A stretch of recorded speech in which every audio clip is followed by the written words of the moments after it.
The garage had peeling paint on the south-facing side, where the weather came from, and mismatched shelving visible through the single window that looked onto the side yard. Martin Voss noticed these things immediately, and filed them under the category of things that confirmed what he had already decided. He was a man who read environments the way some people read faces, quickly, with high confidence, and with a preference for conclusions that aligned with existing beliefs. He stood on the gravel path between Ethan Cole's house and the detached garage, flanked by two of his company's senior executives, a legal advisor, and a representative from the local development office.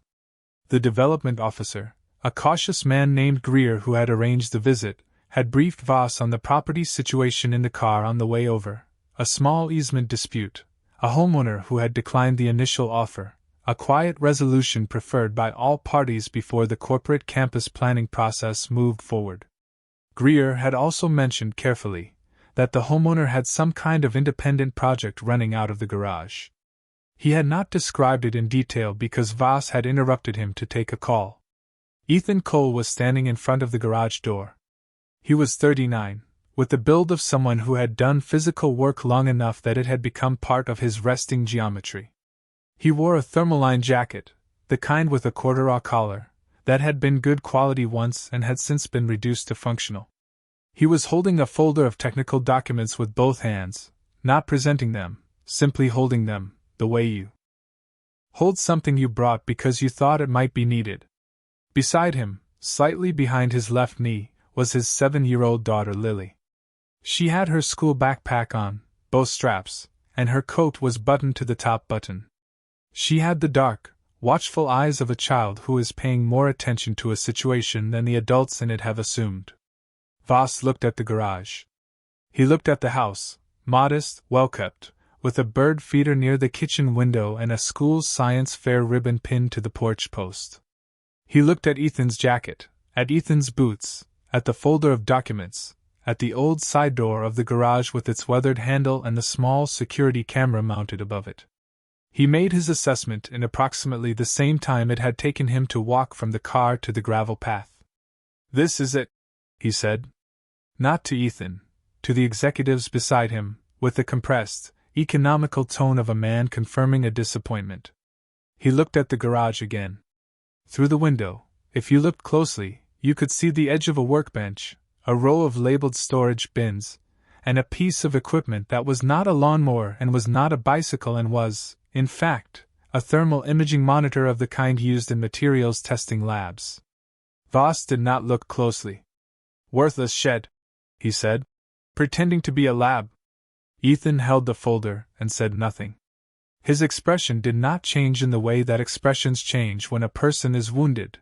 It changed in the more subtle way that expressions change when a person has anticipated something and is now confirming the anticipation. Lily's hand found the strap of her backpack.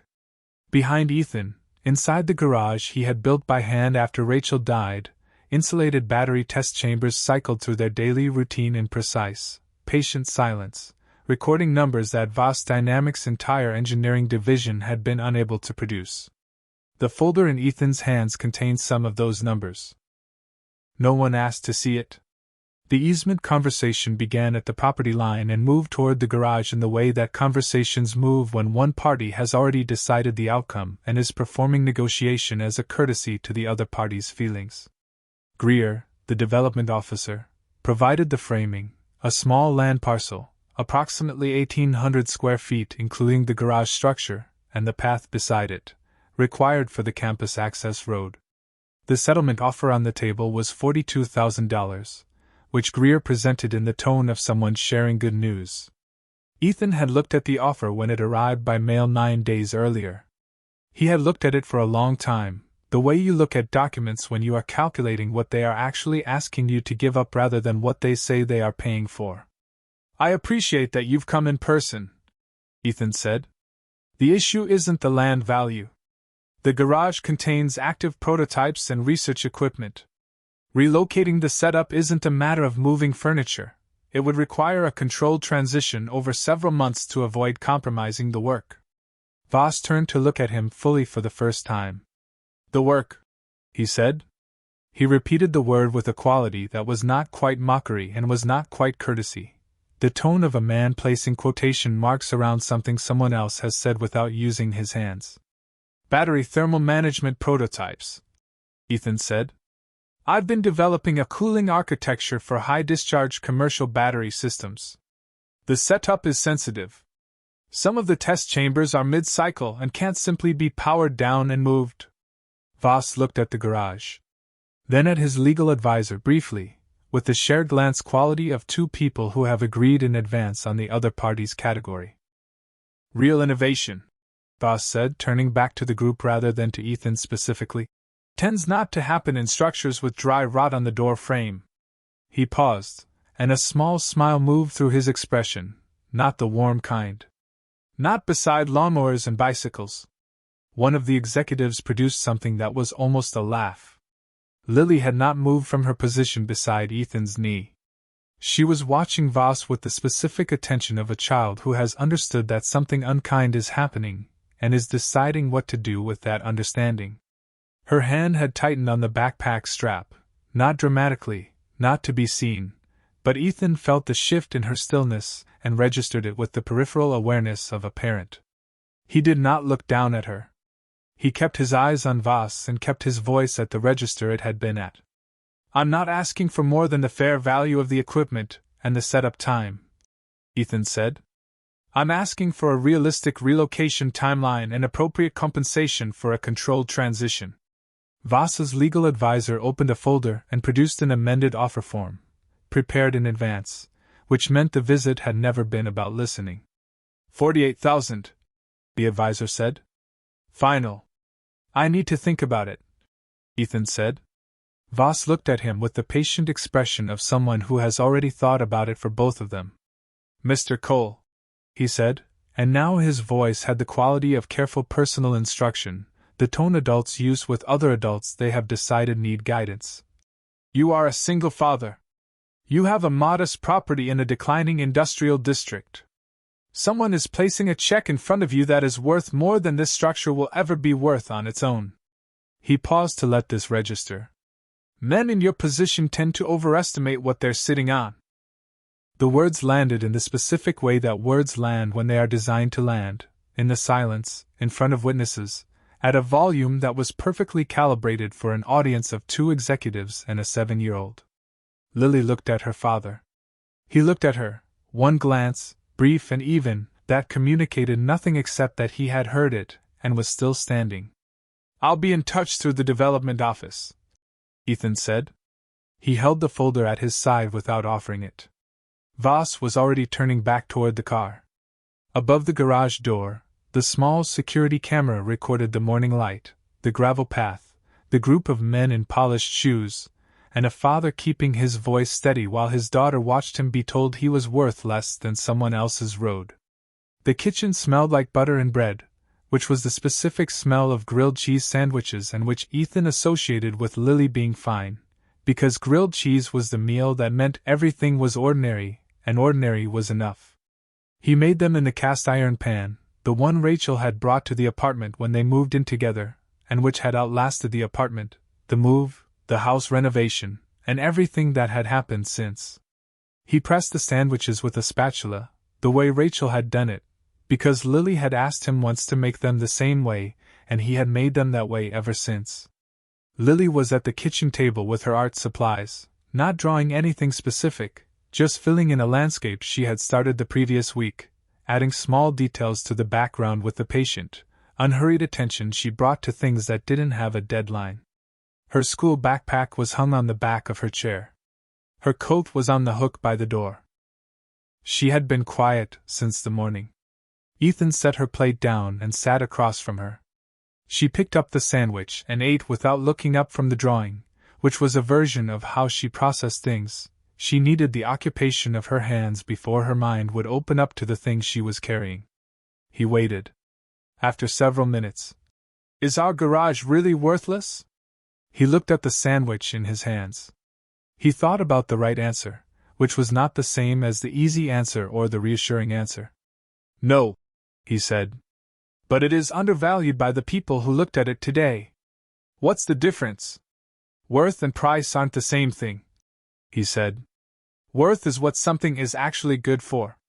Price is what someone decides to pay for it. Those numbers only match when the person setting the price understands what they're looking at. She considered this, still working the background of the landscape.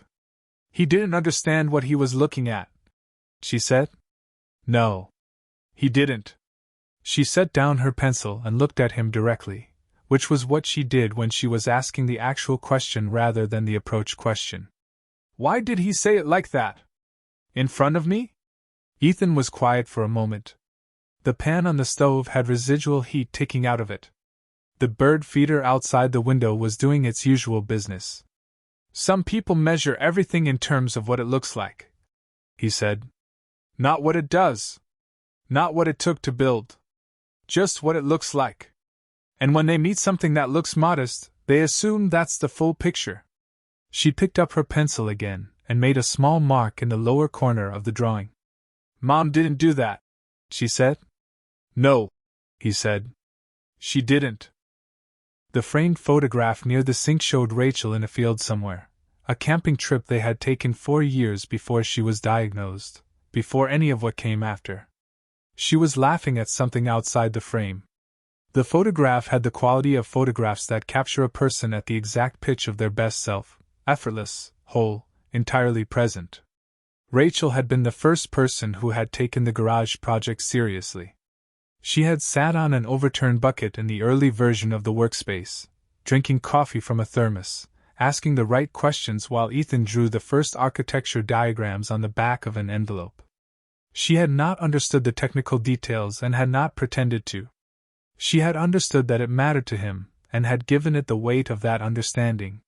He finished his sandwich. Lily finished hers. He checked her homework. She went to brush her teeth. He washed the pan and set it back on the stove, in the same position it had always occupied, and turned off the kitchen light, and stood for a moment in the near dark with the photograph and the bird feeder and the ordinary evening, which was exactly what it needed to be.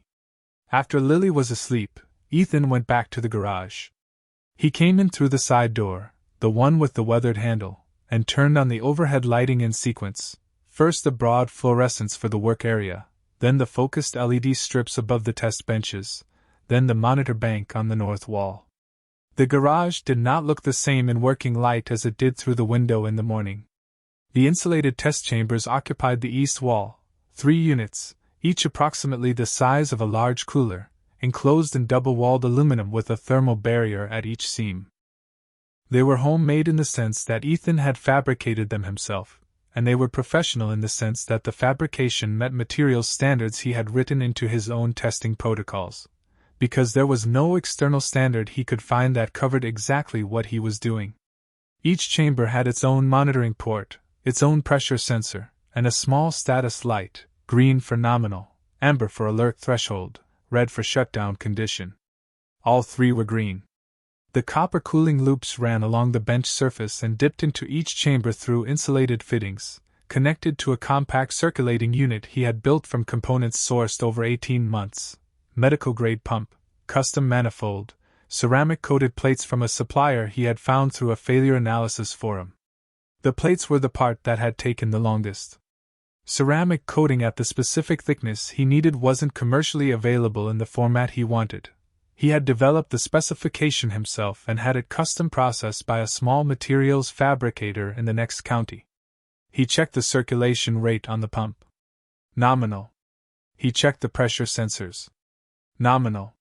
He opened the test log on the bench-mounted tablet, a simple interface he had built himself, logging timestamp, temperature, pressure, and thermal gradient at 30-second intervals for each chamber, and reviewed the afternoon's data. The day's test had run 8 hours on a moderate discharge cycle, battery module loaded at 60% of rated capacity, consistent with the kind of use profile that a commercial fleet vehicle would experience during a normal urban operation day. The temperature curve was flat. Not declining, flat, which was the outcome the cooling architecture was designed to produce.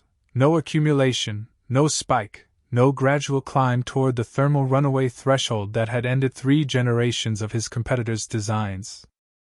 He picked up the notebook, Not the tablet, the physical notebook, the one with the brown cover and the graph paper pages, and wrote the numbers down in columns. Intake temperature. Exhaust temperature. Delta. Peak thermal gradient across the ceramic plate. He had been writing these numbers down by hand for 14 months, in the same format, in the same notebook series, because a physical record had a different kind of authority than a digital one, and because the act of writing the numbers down by hand was part of the practice that kept him honest about what the data actually said. The invention was not complicated to describe: a hybrid passive-active cooling architecture for high-discharge lithium-based battery modules that used the temperature differential between the ceramic plates and the cooling medium to drive passive convection during low-load periods and switched automatically to active circulation during high-load periods, keeping the thermal gradient across all cells within 2 degrees Celsius under conditions where conventional cooling systems allowed gradients of 10 degrees or more. At 10 degrees of gradient across a high-capacity battery module under sustained discharge, you had accelerated cell degradation, potential separator failure, and the beginning of the chain reaction that engineers called thermal runaway and everyone else called a fire. At 2 degrees, you had a battery that ran long and ran safely and could be certified for commercial fleet use without the weight penalty and materials cost of the cooling systems currently on the market. He ran the heat cycle test on the prototype module, a controlled high discharge sequence, 40% above rated capacity for 30 minutes, designed to replicate the kind of peak demand that a delivery vehicle experienced during a steep grade with full load. The temperature curve rose for the first 4 minutes, hit the threshold that triggered the active circulation switch, and flattened. The flat held through the remaining 26 minutes of the cycle. He wrote the numbers down. He did not celebrate. He had run this test or versions of it more than 300 times over 14 months. The flat temperature curve was not surprising anymore. It was expected, which was different and more significant. You didn't celebrate expected results. You wrote them down and ran the test again tomorrow. He closed the notebook. He walked to the door. He looked up at the ceiling above the door, which he did every night before he left, checking the smoke detector that he had installed directly above Lily's bedroom wall, on the other side of which his daughter was sleeping. The smoke detector was a professional-grade unit with a 10-year sealed battery. He had installed it the same week he started the battery test program. He turned off the lights in the sequence he always turned them off. He locked the side door. He went inside. The back of the garage was different from the front. The front was the working area, the test chambers, the cooling loops, the monitor bank, the bench where the current prototypes lived. The back was the record of what had come before. Shelves of binders, labeled and dated, containing the technical history of the 14 months in the garage and the 10 years before it. A pegboard with tools that had specific homes and specific purposes. A locked metal cabinet under the rear bench. And the artifacts. They were not displayed. That was the first thing you noticed about them, if you noticed them at all. They were not on the walls and frames, were not positioned to be seen. The North Star Mobility badge was on a small hook on the side of the rear shelf unit, the way a current employee might leave a badge when they came home from work, except that this badge was 5 years old and the retractable reel had. North Star Mobility had been a mid-size commercial electric transport company, moderately well regarded in the industry, known primarily for their work on heavy vehicle battery management systems. Ethan had led their failure analysis engineering team for 4 years. The patent certificate was on the lower rear shelf, face down. It was the physical certificate, the large format one with the gold seal, issued by the USPTO for a thermal gradient management system for battery cells under sustained high discharge conditions. The patent was Ethan's. It was also 5 years old, which meant it predated the current work in the garage by the period of time that covered Rachel's illness, her death, and the first years of raising Lily alone. He had turned it face down after Rachel died. He had not decided to do this. He had simply found it that way one morning, as if his hands had known something his mind had not yet organized. The military engineering commendation was above the patent, upright but not prominent. It was from a brief consulting period he had done with a logistics engineering program, 6 years ago, helping redesign the thermal management architecture for a class of heavy vehicles that operated in extreme temperature environments. The commendation was specific and technical in its language, praising work that had prevented catastrophic battery failure under conditions that would have made standard commercial cooling systems inadequate. None of these things were referenced in conversation. Not to the development officer, not in the exchanges with Voss's legal advisor, not to any of the neighbors who occasionally asked what he was working on in the garage and received the honest but compressed answer of battery research. The locked drawer was at the far right of the rear bench, requiring a key that Ethan kept on his keychain behind the house key. Inside the drawer was a folder. The folder contained 6 letters, each on company letterhead, each declining with various degrees of politeness and with varying levels of specific engagement with the work itself. The earliest was dated 3 years ago, when the work was in its first 6 months and the data was preliminary. The most recent was dated 7 months ago, when the data was comprehensive and the architecture was verified and the only honest word for the rejection was incurious. All 6 letters were from Voss Dynamics.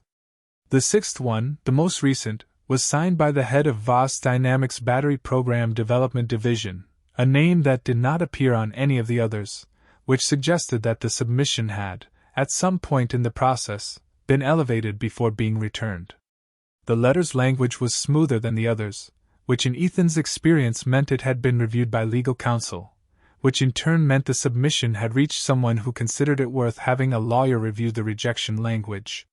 He had read it several times. He had put it back in the folder. He had locked the drawer. The Voss Dynamics Engineering campus occupied 6 floors of a building in the business district, and the Battery Program Development Division had 4 of those floors, which was the kind of spatial allocation that communicates institutional priority without requiring a memo. 3 weeks before the scheduled investor demonstration, the priority was expressed differently. The lead systems engineer, a careful and precise man named Aldous Chin, sent an internal report to the program director that ran to 22 pages and whose executive summary, stripped of the careful hedging that careful engineers put into documents they know will be read by people who do not want the information the documents contain, said that the commercial battery platform was not ready for the conditions the demonstration intended to create. The report identified a specific and recurring thermal instability under sustained high-load discharge cycles. The instability presented as a temperature spike, not catastrophic, not in the range that triggered safety shutdowns, but consistent and progressively worsening. In the data from 37 load test runs, the spike appeared in all but 4 of them, and the 4 exceptions were all at lower discharge rates than the demonstration profile required. Chen's report included a graph. The graph showed temperature over time for a standard discharge cycle and for the demonstration discharge profile.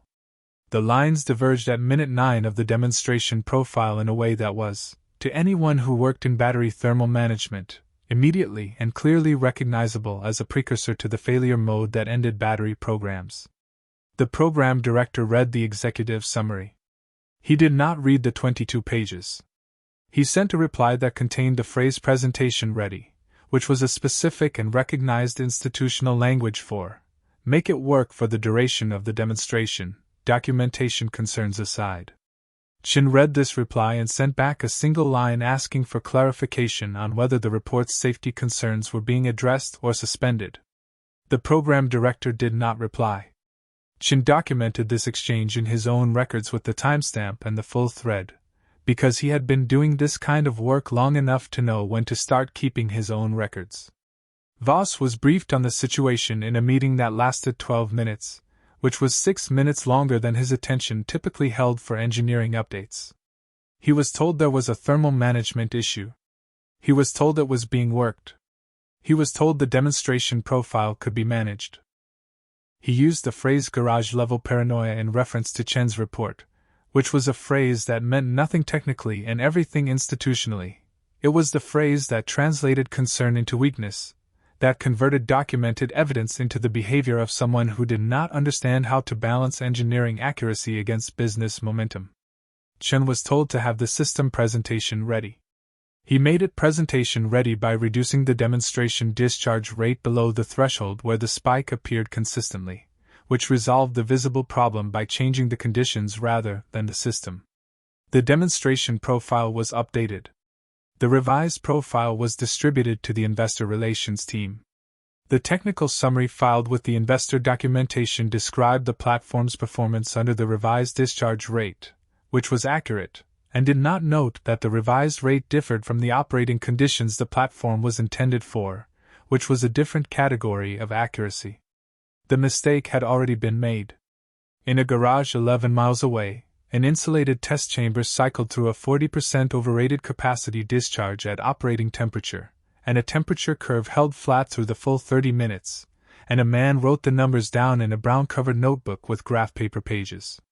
The Voss Dynamics technical summary was publicly filed as part of a regional business development disclosure, which was a standard process requirement for companies receiving certain categories of state economic development support. Ethan found it through the State Business Registry Filing Index, which he checked periodically because he had learned that publicly filed technical documents contained information that was not always easy to find anywhere else, not out of surveillance, but out of the professional habit of an engineer who had spent years in failure analysis and understood that problems rarely arrived without a prior document trail. He read it in the kitchen after Lily was asleep, with his reading glasses on and a cup of tea going cold at his elbow. He read the executive summary twice. Then he found the performance specifications appendix and read it carefully, translating the marketing language back into the engineering conditions it was attempting to describe.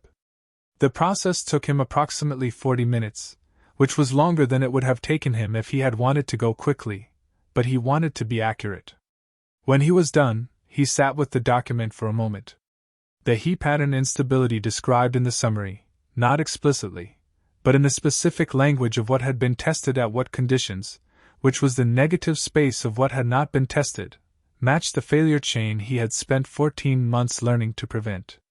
Heat concentration at the module boundaries. Sensor lag that allowed the gradient to climb past the correctable threshold before triggering active response.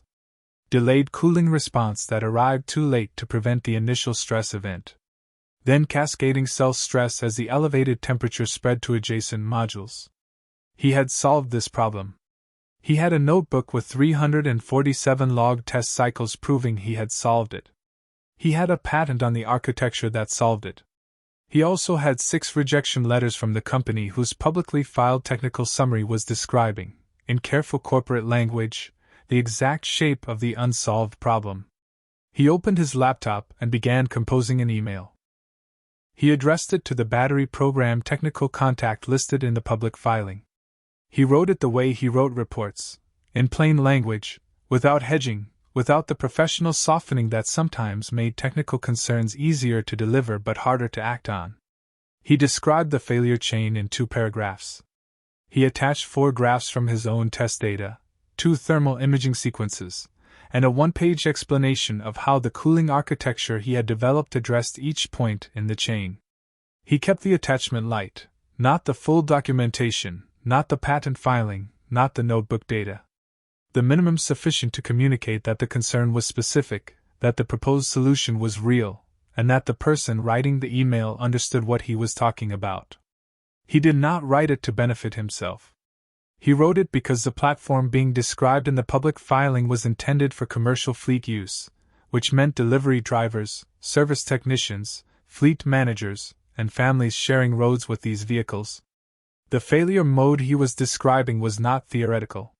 He had reproduced it in controlled conditions in his own test chambers on purpose, specifically to understand it, specifically to verify that his solution addressed it completely. He knew what it looked like and he knew what came after it. The email went at 11:47 p.m. It was received by Voss Dynamics technical inbox at 11:48. It was forwarded by an administrative assistant to Voss the following morning, flagged as a communication from a third party regarding the battery program. Voss read the sender's name. He read the subject line, Thermal Stability Concern, Commercial Battery Platform, reference public filing. He deleted the email. He told his assistant to flag future communications from that address as non-priority. He said to the colleague who happened to be in his office when he did this, that it was Desperation from a man trying to inflate his property value. The colleague, who had not been briefed on the easement situation, nodded in the way that colleagues nod when they have been given a context they have not been asked to evaluate. In the Battery Program Development Division, Chin continued his documentation. The investor event was held on the top floor of the Voss Dynamics building on a Thursday afternoon in early November, when the light came through the long windows at the angle that made the city look as though it had been arranged for exactly this purpose. The room held 41 people, 17 from the 3 lead investor groups, 9 from logistics and fleet management companies who were the intended commercial clients, 5 state economic development officials, and the remainder from press and the company's own executive team. The chairs were good and the catering was better, and the presentation materials were the kind that communicated competence through design even before the content was absorbed. Voss opened the session himself. He was a capable speaker in the register of executive confidence, fluent, specific where specificity was reassuring, abstract where abstraction served better, with the pacing of someone who had given enough important presentations to have learned how to let a room settle before asking it to follow. He described the commercial battery platform as a category-defining advancement. He described the thermal management system as proprietary and field-validated. He described the company's position in the commercial fleet electrification market with the language of inevitability, not that they might become the leading provider, but that the conditions of the market were converging toward this result. The first 25 minutes went as planned. The live load test was scheduled as the demonstration's centerpiece. A battery module from the production line had been installed in a transparent test enclosure at the front of the room, positioned, Voss had specified, so that every person in the room could see the operational display throughout the test. The display showed voltage, current, temperature, and a simplified thermal gradient indicator, green at nominal, amber at elevated, red at critical. The discharge sequence began at 2:14 p.m. For the first 8 minutes, the temperature line on the display climbed in the smooth, controlled curve of a system doing what it was designed to do. The investors watched. The fleet executives watched. Several people made notes. At minute 9, the temperature line's rate of increase changed. It was a small change, not a spike, not a visible alarm. A change in the curve's derivative. The same upward direction but a shallower argument, which in battery thermal management was the specific early signal that something in the cooling response was not quite keeping pace with the heat load. The line was still green. It was moving toward amber at a rate that the presentation's 8-minute window had been designed to avoid. Chin, at the control station at the side of the room, had been watching the curve's derivative since minute 6. At minute 9, he made a notation in his log. At minute 11, the temperature crossed into the amber threshold. The display shifted color. The shift was visible to everyone in the room. Voss kept talking. His voice had the quality of a man deciding that what is visible to the room has not been noticed by the room, a performance of continuity that lasted approximately 45 seconds before the second shift happened. At minute 12, the temperature curve steepened. Not sharply, but sharply enough that the amber display's indicator segment went to solid rather than blinking, and the alarm annunciator in the control station emitted a sound that was specifically designed to be audible in rooms of this size. The room noticed. Chin was already at the control panel. He ran the emergency cooling cycle, the maximum rate active circulation, and the temperature curve flattened and began to descend. The system did not fail. The demonstration did not produce a catastrophic event. What it produced was worse in the specific way that corporate events have their own metrics. It produced a visible, recorded, witnessed departure from the performance the presentation had described. The temperature was still amber when Voss ended the demonstration. In the silence that followed, a woman in the second row of investors was looking at her tablet. Her name was Priya Raman. She was the managing partner of a technical investment fund with positions in 11 clean technology companies. She had been taking notes since minute 9. She had also, in the past 3 weeks, read a technical forum thread from 2 years ago in which an anonymous contributor had posted a thermal stability model for high-discharge battery modules that had been referenced in the forum 11 times by engineers from 5 different organizations, cited twice in subsequent published papers, and which she had flagged to her due diligence team as unusually rigorous. She had learned the contributor's name 4 days ago. She looked at Voss. She did not ask her question yet. The room took approximately 90 seconds to resolve itself from the demonstration's end into the careful quiet of people who have seen something unexpected and are deciding how to respond to it. Voss filled the 90 seconds with language. He described what the room had witnessed as a calibration event, as real-world data collection, as the kind of iterative refinement that was standard practice in pre-production engineering. He used the word transparency 3 times. Priya Raman let him finish. Then she said, "Mr. Voss, I want to ask you about someone." Voss oriented toward her with the specific expression of a man who is expecting a question from a direction he has already mapped. "We've been in contact with your business development team about this platform for 6 weeks," she said. "In the course of our due diligence, we identified a set of patents in the battery thermal management space that we considered unusually strong.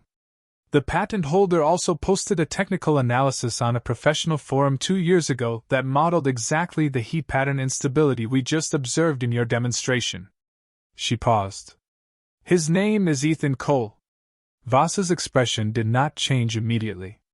"I'm aware of Mr. Cole," he said. "He's a homeowner in connection with a property matter. He's the patent holder for a hybrid passive-active cooling architecture that appears to address the exact failure mode we just watched your system exhibit," Priya said. "And his analysis describes a failure chain, heat concentration, sensor lag, delayed cooling response, cascading cell stress, that matches your control station's alarm log from the last 6 minutes." The room was quiet in the particular way of a room where 41 people are all thinking the same thought, and none of them are saying it yet. Across the table, a second investor, a methodical man named Carver who led technical due diligence for a large institutional fund, set down his pen with deliberate care. "My team identified the same patents 8 weeks ago," he said. "We've been attempting to initiate contact with Mr. Cole. We were told, through a legal intermediary, that the property situation was under active negotiation and that direct contact was premature." He looked at Voss. "I'm now understanding the property situation more fully," Carver said. Voss said, "Mr. Cole is a private individual with a small-scale independent project who has consistently overstated the relevance of his work to our development program. His attempts to position himself as a solution to our engineering challenges are." "He sent you an email," Priya said. She placed her tablet on the table, screen up, displaying the text of the email Ethan had sent at 11:47 p.m. on a Tuesday night 3 weeks earlier, the 4 graphs, the thermal imaging sequences, the 1-page explanation of the failure chain and the cooling architecture that addressed it. She had received it from a member of Voss Dynamics engineering team who had found it in the deleted items folder of the technical inbox during a records review that Chen had requested. "He sent you a warning before the demonstration," she said. "With data. You deleted it." The room's quiet had a different quality now. Voss said, "The communication was assessed as an attempt by a third party to inflate the value of property under negotiation." "Why?" Priya said, cutting through him with the surgical precision of someone who has been waiting for the right moment. "Did a man working in a garage produce a more accurate failure analysis of your commercial platform than your internal engineering division?" The question sat in the center of the table. No one answered it. Chen, at the control station, continued his documentation. Voss looked at the room, at the investors, at the fleet executives, at the state officials, at the press representatives who had been recording since the Amber Alarm, and the room looked back at him with the specific expression of 41 people who have stopped believing the person in charge. The power shift did not happen with noise. It happened with silence, around a conference table, in the space between the question and the absence of an answer. Priya called at 7:40 the following morning. Ethan was making breakfast. Lily was at the table with her backpack already on, eating toast and reviewing the spelling words taped to the refrigerator, which was their weekday morning ritual. She would read the words, he would say one at random, she would spell it back. He looked at the unfamiliar number on the screen, recognized the area code as Commercial District, and answered. The call was brief and professional. Priya introduced herself, described her fund, mentioned the demonstration in terms that communicated she had been present and paying attention, and asked whether she could visit. She said she was aware of the property matter and wanted to make clear that her interest was in the technology, and not connected to Voss Dynamics' acquisition agenda. She said she would bring 2 colleagues from her technical review team. Ethan said he would need to think about it. He said he would call back. He took Lily to school. He drove home and stood in the kitchen for a few minutes, looking at the backyard through the window. Then he called Priya back and said she could come at 10. She arrived at 10:04 with 2 people, a systems engineer from her fund's technical team named Ose, and a battery safety specialist named Park who had been assessing energy storage technologies commercially for 9 years. They arrived in a single car and they came to the door rather than walking directly to the garage. Lily was in school. The house had the particular quiet of a weekday morning with a child in it only by presence of the things they had left behind, the spelling words on the refrigerator, the drawings on the table, the coat on the hook. Ethan led them to the garage. He did not give a presentation. He unlocked the side door, turned on the working lights, and let them see the space, the test chambers on the east wall, the copper loops, the ceramic plates, the monitor bank with its green status indicators. He watched their expressions in the way he always watched expressions in rooms he understood, looking for what was genuine rather than performed. Ose went to the test bench first. He looked at the cooling loop configuration with the attentive stillness of someone who is cataloging rather than reacting. He asked if he could see the manifold fitting. Ethan showed him. Park went to the ceramic plates. She looked at the coating on the surface, the channel geometry, the angle of the thermal interface with the battery module surface. She asked about the coating specification. Ethan told her. He gave her the materials processing specification document, not the full design file, just the materials sheet, and she read it with the compressed focus of someone cross-referencing what she was reading against something she already knew. The coating thickness is custom, she said. Yes. I haven't seen this specification in commercial supply. It's not commercially available in this format. I had it fabricated to specification. She looked at the plate again. How long did it take to develop the spec? About 8 months, he said. I went through 4 iterations. She set the document down with the care of someone placing a thing they want to return to. He ran the heat cycle test. He ran it the way he always ran it, initialization sequence, baseline recording, controlled ramp up to the high discharge rate, transition to the peak load phase, 30 minutes of sustained maximum discharge at 40% above rated capacity. He narrated nothing while it ran. He simply let the thermal imaging monitor display the temperature gradient in real time, which showed the gradient stabilizing at the transition point and holding flat through the peak phase. Ose watched the monitor. Park watched the ceramic plates with an infrared reader she had brought in her kit, cross-checking the monitor's data against her own measurement. She did not find any discrepancy. When the test ended, Ethan wrote the results in the notebook. He did this in front of them, which he recognized was itself a demonstration, not of the technology, but of the practice. The physical log, the handwritten record, the numbered test entry, the dated page. The 3 of them stood in the garage without speaking for a moment. The failure analysis you posted on the forum 2 years ago, Priya said finally. That was this system. The model for this system, Ethan said. The test data came later. She looked at the notebook. You've been running this for 14 months. 351 log cycles as of this morning.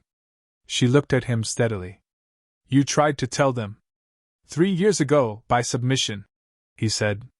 3 weeks ago, by email. He said it without bitterness, in the flat register of a documented record. The answer was the same both times. Priya looked at the test chambers, at the cooling loops, at the brown notebook on the bench. Then she looked at the door to the house, where a small set of colored pencils had been left on the windowsill. Lily's, from a morning session she hadn't finished yet. Can we talk numbers? She asked.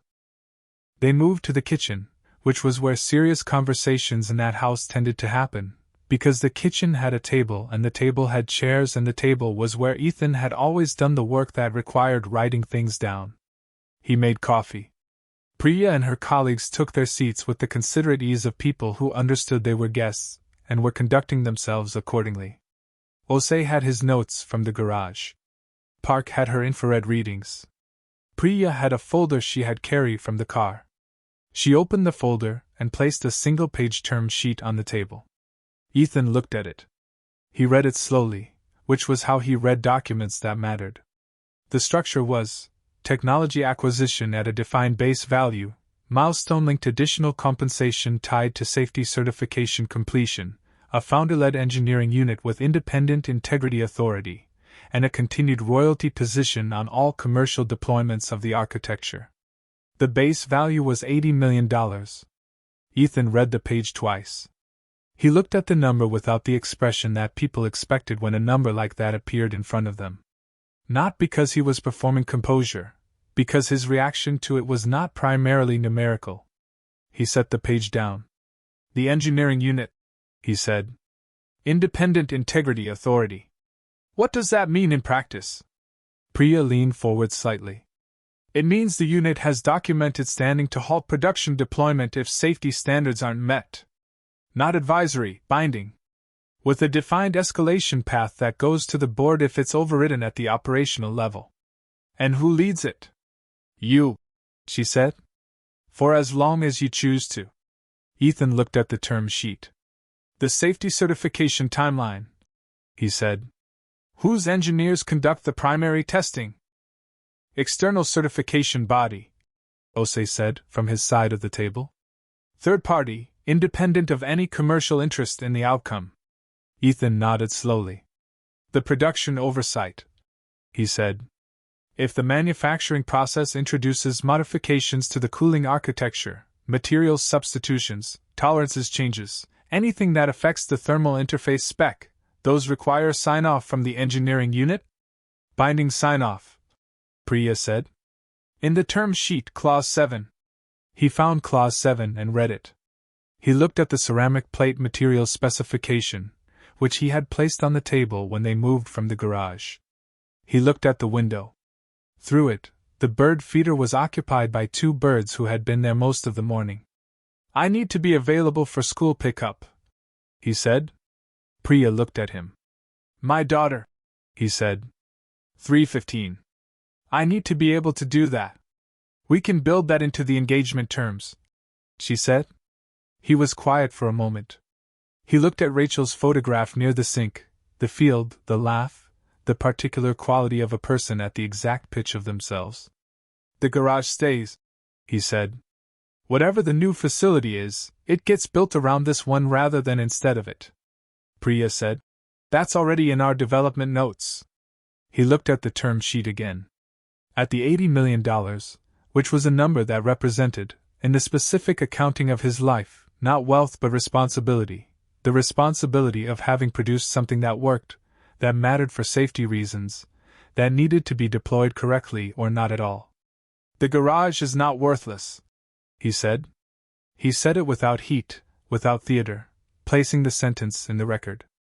No, Priya said. It may be the only reason the platform has a future. He picked up the pen from beside the notebook and made a mark in the margin of the term sheet, not a signature, a question notation, in the specific corner where he put questions during a first reading, and said he would have his own attorney review it and respond within 48 hours. Priya said that was completely understood. They drank the coffee. They talked through the certification timeline and the production rollout sequence.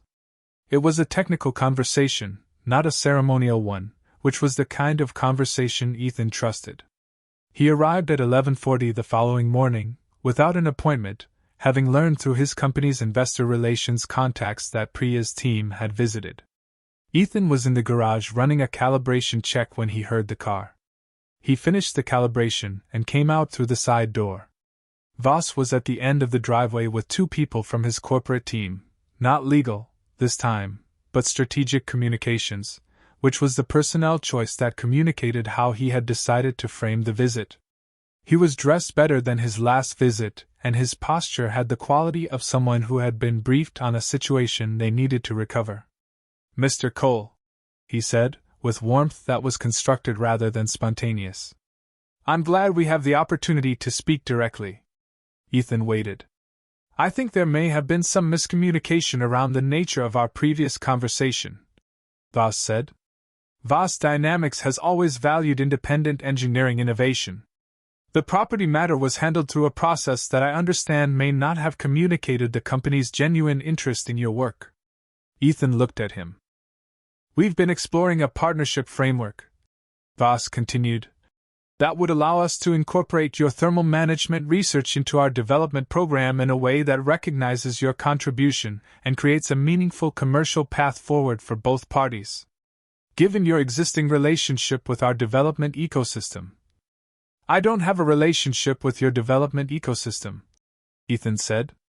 "You submitted 6 rejections over 3 years. You deleted my warning email 3 weeks ago." Voss's communications team member made a small note. "There were process failures," Voss said. "I acknowledge that. But the company's position—" "You told me that men in my position overestimate what they're sitting on," Ethan said. He said it without emphasis, without rise in his voice, placing it in the conversation the way you place a documented fact in a record. "You said it in front of my daughter." Voss opened his mouth. He did not say anything. "You also have an access road plan for this property," Ethan said, "and a legal team that prepared an amended offer form before you'd had a conversation." He paused. "I'm not interested in a partnership framework from the company that spent 3 years telling me the problem I solved wasn't a problem." At that moment, Priya's car came up the street and parked. She had arranged to follow up on a clause question from the prior day's meeting. She came up the walk with a tablet and a folder and took in the scene without visible reaction. She greeted Ethan. She looked at Voss. "Mr. Voss?" she said. "Ms. Raman," he said. His voice had acquired the specific quality of a man recalibrating his position in real time. She produced her tablet and opened a document. "I have the recording of your visit to this property from 3 weeks ago," she said. "Your exact words are in the transcript. I also have the deleted email from the technical inbox, the internal overheating reports from your battery program that were not disclosed in the investor filing, and Mr. Chen's communications log." Voss said. "Those internal documents are—" "Mr. Chen provided them voluntarily to the investor review," she said, "as is his right when he believes material information has been withheld from investors." She looked at him steadily. "The investors in yesterday's demonstration were presented with performance data under conditions that differed from the platform's intended operating range," she said. "That gap is in the filing. The internal reports that documented the problem are in the records. The warning email that described the solution is in the deleted items folder." She paused. "The board will be reviewing the program's leadership this week." Voss stood in the driveway. He looked at Ethan. Ethan looked back at him with the specific expression of a man who has no victory speech prepared and no interest in delivering one. Priya asked Ethan afterward if he wanted to address Voss formally, if there was anything he wanted said, on record, in the context of the board review. They were in the kitchen. Voss had left. The strategic communications team had left with him. The driveway was quiet. Ethan thought about the question for a moment. "The worst part wasn't being insulted," he said. He said it in the same register he said most things, not built up to, not theatrically deployed, just offered as the accurate statement it was. "I've been told the work wasn't worth anything by people with credentials and corner offices. That's not new." He looked at the table. "The worst part was having Lily there," he said. "She's 7. She watched a grown man come to our house and decide out loud, in front of her, that her father and everything her father had built were beneath his attention. That's what she saw." He paused. "She's going to be building things someday. Or caring about things that other people decide don't deserve care. And she was watching how that gets handled." Priya said nothing. "I want that in the record," he said. "Not as a complaint about him specifically. as a condition of how this gets reported. The problem was not that he underestimated the technology.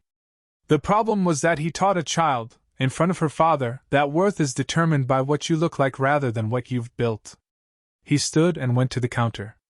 That's the part that should concern the board, he said. Not because it hurts my feelings. Because it's a way of running an organization that gets you a deleted warning email the week before a public failure. Priya wrote something in her notebook. The board review resulted in Voss being removed from authority over the battery program pending a formal governance audit. The removal was not announced publicly with fanfare. It was documented, processed, and reflected in the program's restructuring, which was the form that institutional correction most reliably took, not confession, but rearrangement. The battery program's development files were transferred to an independent engineering review structure. Chun was asked to lead the internal safety audit and accepted. The technical summary filed with investors was amended to include the correct operating range data and a disclosure of the prior thermal instability reports. Ethan was asked to sign off on the amendment language. He read it twice.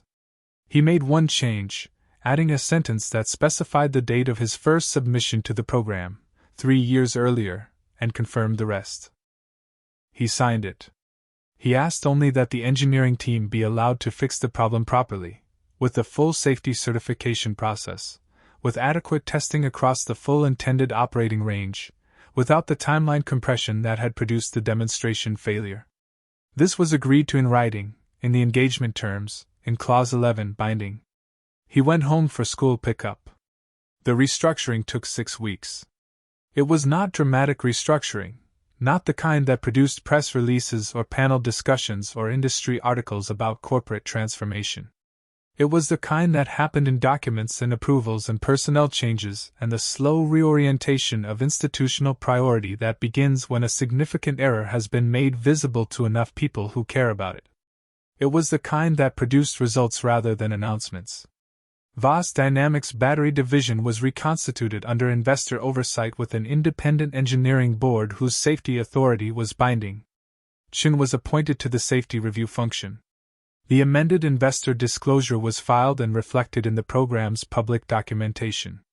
The full operating range testing schedule was approved and funded, 16 weeks, third-party certification body, the correct discharge conditions without adjustment. Ethan's engagement began formally in the 4th week. The facility arrangement had been one of the term sheet conditions he had specified and which had been honored without reduction. The new engineering unit would be built around the existing garage rather than replacing it. The adjacent lot had been acquired. A quiet construction project had gone up over 3 weeks, not a corporate campus building, but a modest attached structure, climate-controlled, properly ventilated, with testing bays large enough to hold production-scale battery modules and a connected workspace that shared a wall with the original garage. The original workbench was where it had always been. He had asked Lily about the name. He had asked her the way he asked her serious questions, at the kitchen table, after dinner, with enough of the evening remaining that she had time to think and they had time to talk. He explained that he was going to name the lab, the new engineering unit, the whole thing, and that he wanted her to help him decide. She had been quiet for a moment, in the particular quality of her serious silences. Rachel applied systems, she said. He looked at her. Because it was Mom's too, she said. She believed in it before anyone else knew what it was. He looked at the photograph near the sink. Yes, he said. The sign went up on a Tuesday. Small, exterior, the kind of sign that announced a place rather than advertised it. Dark background, clean letters. Rachel Applied Systems. And below it, in smaller text, Battery Thermal Engineering. Lily saw it from the car when he drove her home from school. She didn't say anything. She looked at it through the window with the quiet attention she brought to things she had been part of creating. They had pasta for dinner. He called his former colleague at North Star Mobility to let him know the work had found its application. The call lasted 20 minutes and was mostly technical. He updated the patent filing to reflect the new institutional home of the technology. He turned the patent certificate right side up on the shelf. It had been face down for 3 years. He picked it up and looked at it for a moment, the formal language, the gold seal, his own name in the printed text, and placed it back on the shelf facing out, not because it needed to be seen but because it was part of the record, and the record should be complete. They were outside at dusk on a Friday, the two of them, standing on the gravel path between the house and the garage in the same place where Voss had stood 6 weeks earlier. The building looked different. New wiring ran neatly along the roofline. The ventilation had been improved. 2 discrete, functional units on the east side that did their work without calling attention to themselves. The sign with Rachel's name caught the last of the evening light at an angle that made the letters legible from where they stood. The workbench was visible through the window, lit from inside, in the same position it had always occupied. Lily had her coat on.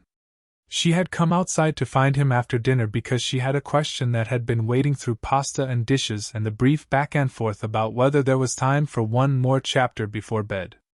"Are we rich now?" she asked. He looked at the sign, at the garage, at the small ordered interior visible through the glass. "We're responsible now," he said. "Which matters more?"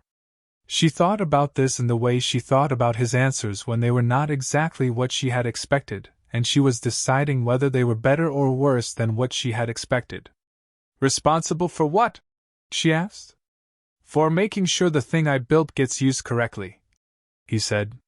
"There are going to be delivery drivers and service technicians and families in cars on the road with these systems in them.